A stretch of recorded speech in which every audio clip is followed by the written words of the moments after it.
Assalamualaikum warahmatullahi wabarakatuh. Salam sejahtera bagi kita semua. Bagaimana kabarnya? Semoga kalian dalam keadaan sehat selalu. Untuk video kali ini, kita akan membahas mengenai materi sistem dan dinamika demokrasi di Indonesia dengan submateri hakikat demokrasi. Adapun tujuan pembelajaran kali ini, kalian mampu menjelaskan hakikat demokrasi dimulai dari pengertian secara etimologis maupun menurut pendapat para ahli. Kemudian mampu memahami asas dan prinsip-prinsip demokrasi yang berlaku secara universal.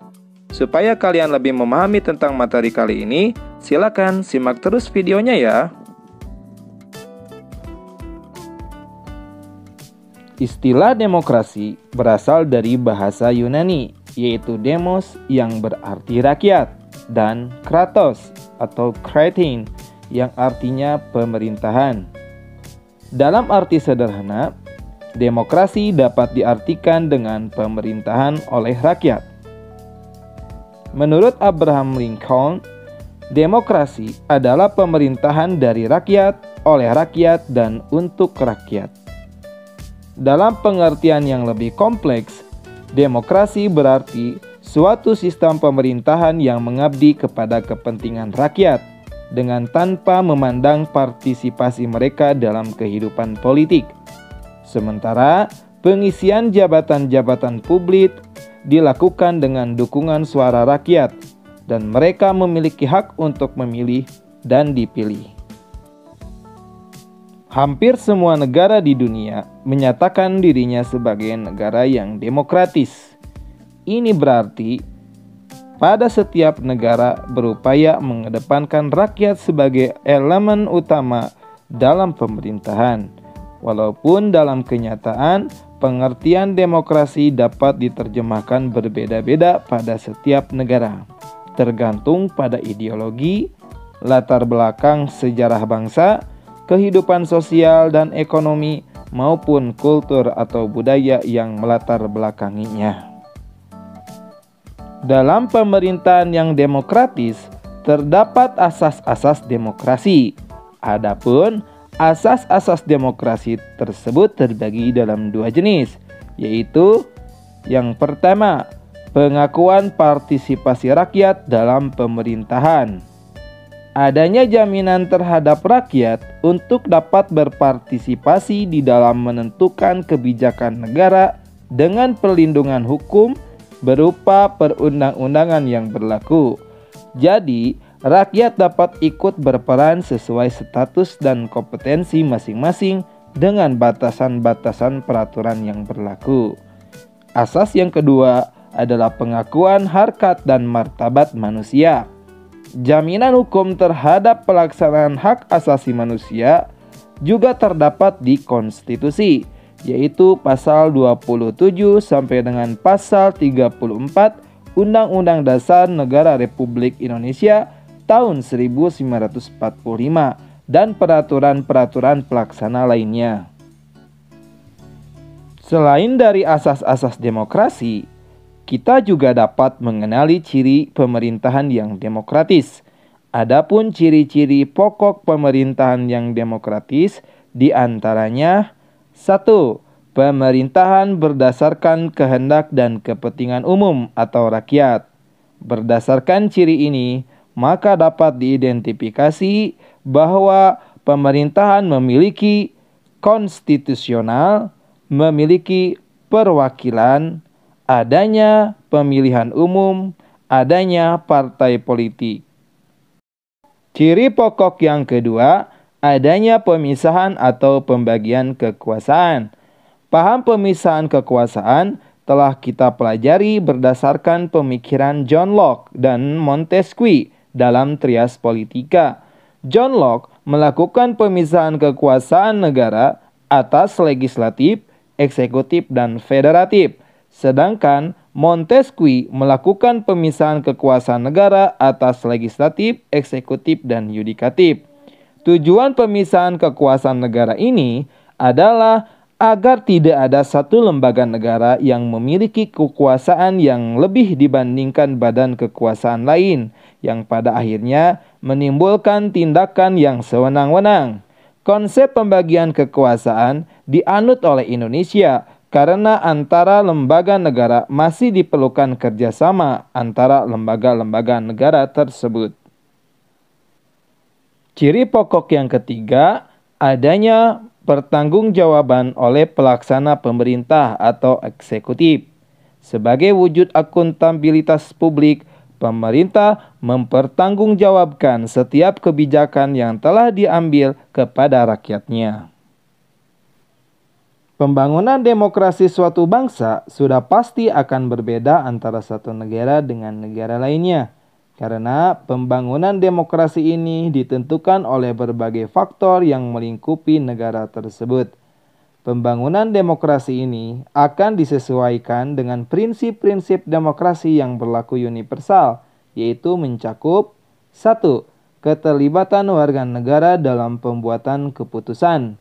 Keterlibatan warga negara dalam pemerintahan terutama ditujukan untuk mengendalikan tindakan-tindakan para pemimpin politik.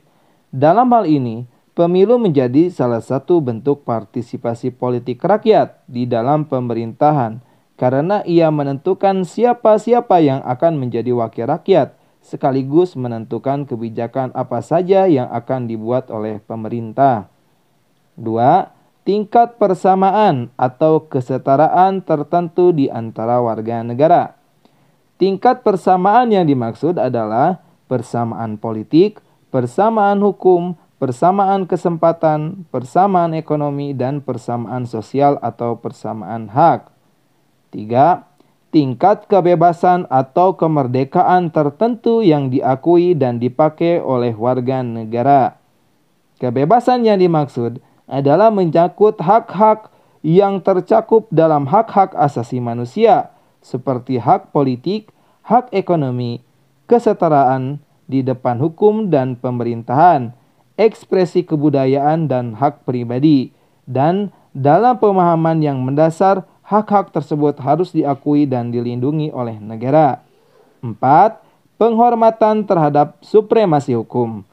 Hukum adalah yang tertinggi karena semua warga negara tanpa kecuali harus patuh dan taat kepada hukum dan bersamaan kedudukannya di depan hukum. Janganlah politik dijadikan panglima, tetapi hukumlah yang harus dijadikan panglima di negara ini agar pemerintahan dapat berjalan sesuai cita rasa keadilan. 5. Pemilu berkala. Untuk menjaga kesinambungan pemerintahan dan pembangunan demokrasi, maka pemilu dapat menjadi suatu alat untuk menegakkan nilai-nilai demokrasi.